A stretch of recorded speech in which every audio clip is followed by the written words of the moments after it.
እግዚአብሔር የተመሰገነ ይሁን። አንዳንድ ጊዜ በክርስቲያን አማኞች አንዳንድ ልነገርላቸውና ታሪካቸው ሊታወስ የሚገባቸው ክርስቲያኖች በዘመኑ የክርስትና መነሻና የክርስትና የመጀመሪያ ሰዎችን አንዳንድ ነገሮችን በዚህ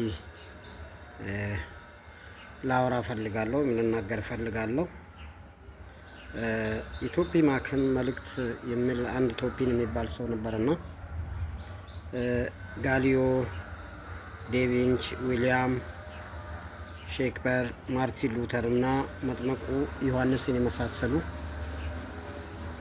ሰዎች በረቀቀ አስተሳሰባቸው ህብረተሰቡ ራሱን መለስ አድርጎ እንዲጠይቅ ያደርጉ ስለነበረ በዘመኑ በነበሩ ሰዎች ዘንድ እንደ መናፍቃን ተቆጥረው ነበር።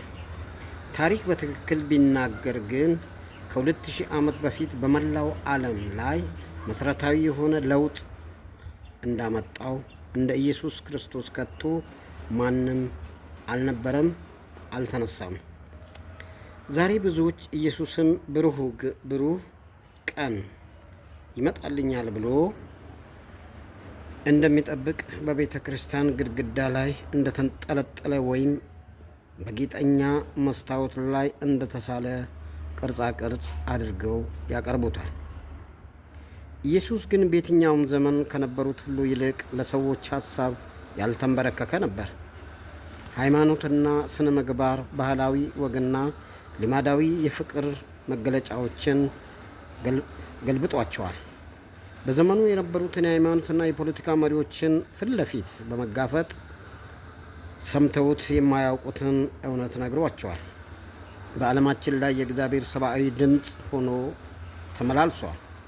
በዓለማችን ስላሉት ጀግና መሪዎችና ጠቢባን ሰዎች ሳስብ ከሁላቸውም በላይ የላቀው ኢየሱስ እንደሆነ አምናለሁ። እርሱ ማንኛውንም ነገር ለወጠ። ሕይወቱን መስዋዕት በማድረግ እኔ ለሰዎች ያለኝን አመለካከት ቀይሯል። አሁን ከእግዚአብሔር ጋር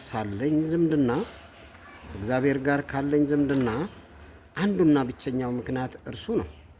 ውሸትና ማስመሰል በበዛበት በዚህ ዓለም ፍጹም እውነተኛ የሆነው ኢየሱስ ብቻ ነው። ይህንን በመስቀል ላይ ስለኛ በመሞት አረጋግጧል። ስለ እርሱ የበለጠ ባወቅኩ መጠን ባይበልጥ ወደ እርሱና እሱ ወደሚመራኝ መንገድ እጠጋለሁ።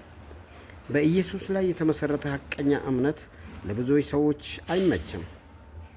ነፃ አስተሳሰብ ባላቸው በስነ ጥበባዊ ዓለም እንኳን በኢየሱስ ማመንን የሚያወሱ ዝማሬዎቹ አስከፊ እንደሆኑ ይቆጥራሉ። ስለዚህ ነው ለክርስቶስ የተለየ ባለልዩ ፈሊጥ ወይም ወግ አጥባቂ የሚል ስያሜ የሚሰጠው። በእኔ እምነት ግን ለእኔ ግን እንዲህ አይነቱ ሰው ማለት ያለምንም ማቅማማትና ማመቻመች ለአንድ የሆነ ነገር ራሱን በሙሉ ልቡ የሚሰጥ ሰው ነው። በዚህ ዓለም የሚኖረንን ዘመን ስናበቃ በምናችን እናስታውስ ይሆን?